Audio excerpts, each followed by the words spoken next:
Crypto currency एक ऐसा term जिसके बारे में ज़्यादातर लोगों को कुछ ना कुछ पता होता है, एटलीस्ट नाम तो सुना है। लेकिन इसका इंडिया में क्या सिचुएशन है, किस तरह से डील होता है, इस पर एक बेसिक वीडियो हम ला चुके हैं पहले भी। लेकिन RBI, reserve bank of India, जो कि फाइनेंशियल स्पेस का भारत में रेगुलेटर है, उसका एक कदम आया है कि वो खुद से अपना क्रिप्टो करेंसी लॉन्च करेगा जो कि लीगल रहेगा। उस पर एक्चुअली लोग पैसा लगा सकते हैं और उसको यूज़ करके लोग खरीद फरोख्त भी कर पाएंगे, ना ही सिर्फ बेसिक लेवल के या फिजिकल लेवल के प्रोडक्ट्स और सर्विसेज की, स्टॉक मार्केट में भी। किस तरीके से ये पैन आउट होगा और आज की सिचुएशन में इसका क्या हाल चल रहा है, इस वीडियो में डिटेल में बात करेंगे। तो आइए शुरू करते हैं।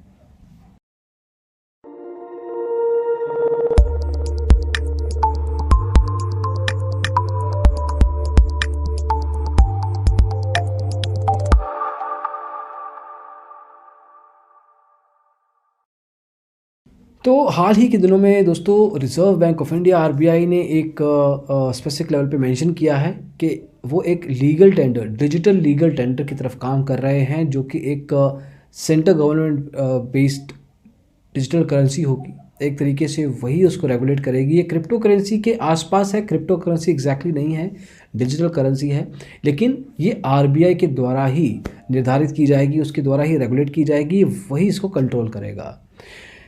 ये पहली बार नहीं है कि किसी सेंट्रल बैंक ने ट्राई किया है। चाहे हम भारत की बात करें, आरबीआई पहले भी इसके बारे में काफ़ी बातें कर चुका है, लेकिन मटेरियलिस्टिक कुछ हुआ नहीं। अब जाके कुछ स्टेप्स लिए जा रहे हैं, कुछ प्लान किया जा रहा है। अगर हम वर्ल्ड मार्केट की बात करें तो चाइना की गवर्नमेंट ने ऑलरेडी कर लिया है। उनका जो खुद का सेंट्रल बैंक है उसके द्वारा बैकिंग किया गया, और जो चाइना की सरकार है, गवर्नमेंट है, वो भी इसको बैक करती है और वो चलाते भी हैं उसको रेगुलर लेवल पे ट्रेडिंग या बाइंग एंड सेलिंग करने के लिए।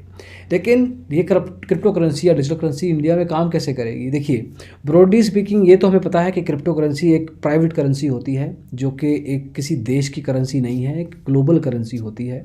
इसको कोई रेगुलेटर, जनरली बात करें, क्रिप्टो करेंसी को रेगुलेट नहीं करता, उसके कोई रूल्स एंड फ्रेमवर्क्स नहीं होते। डिमांड एंड सप्लाई के ऊपर काम करती है और पूरी दुनिया भर के लोग जो इसको बाइंग एंड सेलिंग करते हैं वो इसका प्राइसिंग भी डिसाइड करते हैं। एक तरीके से ये एक ऐसा फॉर्म ऑफ करेंसी है जो कि इंटरनेट के द्वारा एक इंसान से दूसरे इंसान को ट्रांसफ़र किया जा सकता है। इसका कोई फिजिकल एंटिटी नहीं है। अब भारतीय सेंट्रल बैंक अपनी खुद की क्रिप्टो करेंसी चाहता है। कैसे काम करेगा? ये सिंपल है। एटलीस्ट आरबीआई के अनुसार उनका कहना है कि ये करेंसी भारतीय गवर्नमेंट द्वारा रेगुलेट की जाएगी थ्रू आरबीआई। ऑब्वियसली होगा ये कि कुछ फिजिकल, एक तरीके से कुछ स्पेसिफिक अमाउंट ऑफ मनी को एक चंक में कन्वर्ट कर दिया जाएगा और उसको एक डिजिटल करेंसी का नाम दे दिया जाएगा कि इतने रुपए का एक वैल्यू है इस डिजिटल करेंसी का। अलग ये चीज़ होगी कि इसको आप रुपए में कन्वर्ट एक्चुअल में कर नहीं पाएंगे, उसकी खुद की एंटिटी, खुद की एक रिकग्निशन होगी। तो एक तरीके से आप एटीएम में जाके या क्रेडिट कार्ड के थ्रू उसको फिजिकल फॉर्मेट में कन्वर्ट नहीं कर पाएंगे। अब कुछ लोग कहेंगे कि क्या हम डिजिटल करेंसी ऑलरेडी यूज़ नहीं कर रहे हैं, हम यूपीआई के थ्रू, क्यूआर के कोड के थ्रू कर तो रहे हैं। देखिए, उन करेंसीज़ को आप फिर भी फिजिकल फॉर्मेट में कन्वर्ट कर सकते हैं। अगर आप क्यूआर कोड के थ्रू या गूगल पे के थ्रू पैसे दे रहे हैं तो कहीं ना कहीं आपने वो पैसा बैंक में डाला है, या आप उसको निकाल सकते हैं एटीएम्स के थ्रू। जो डिजिटल करेंसी होगी या जो सूडो क्रिप्टो करेंसी होगी भारतीय आरबीआई के द्वारा जो लागू की जाएगी, उसको आप फिजिकल फॉर्मेट में कन्वर्ट कभी भी नहीं कर पाएंगे, वो हमेशा डिजिटल ही रहेगी। और एक सवाल ये भी आता है कि इसकी ज़रूरत क्या है? पैसा है तो सही, इंडियन रुपी को आप यूज़ कर तो रहे हैं डिजिटल फॉर्मेट में, why do you need a separate currency?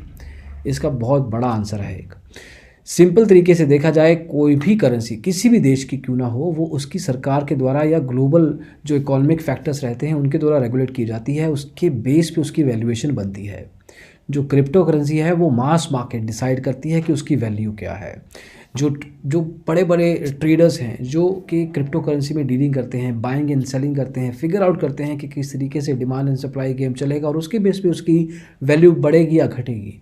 अब कोई रेगुलेटर, कोई कंट्री, कोई सरकार इसको नहीं चला रही, इसको वर्ल्ड मार्केट चला रहा है। और the world market consist of the mass market है, it does not consist of any government और एनी रेगुलेटर। ये बहुत बड़ा डिफरेंस है। और डिजिटाइजेशन के ओवरऑल जो मूवमेंट चल रही हैं हर इंडस्ट्री में, करेंसी की लेवल की अगर बात करें तो ये एक बहुत बड़ा रेवोल्यूशन हो सकता है अगर हर कंट्री अपने खुद की करेंसी ले आए। नहीं तो क्रिप्टो करेंसी इतना बड़ा रूप ले लेगी ऑलरेडी कि इन सब करेंसीज की ज़रूरत ही नहीं पड़ेगी और क्रिप्टो करेंसी में ही बाइंग एंड सेलिंग हो रही है। दैट इज़ समथिंग वो फ्यूचर के लिए है, लेकिन आज की तारीख में आरबीआई अपनी डिजिटल करेंसी लेके आने की पूरी कोशिश कर रहा है और मोस्ट लाइकली 2021 में ये आने के चांसेस हैं, क्योंकि अब इसके बारे में बातें ही नहीं, एक्शन भी हो रहा है। आगे क्या होगा अलग किसी वीडियो में लेके आएंगे, आपके लिए इन्फॉर्म करते रहेंगे। अभी के लिए दोस्तों बस इतना ही। पसंद आया वीडियो हमेशा की तरह लाइक कीजिए, शेयर कर दीजिए बाकी दोस्तों के साथ, और डिजिटल ब्लॉगर को सब्सक्राइब कीजिए। स्टॉक मार्केट इन्वेस्टमेंट स्पेस के बारे में जो भी होता है वो यहाँ पे होता है। Thank you so much, bye.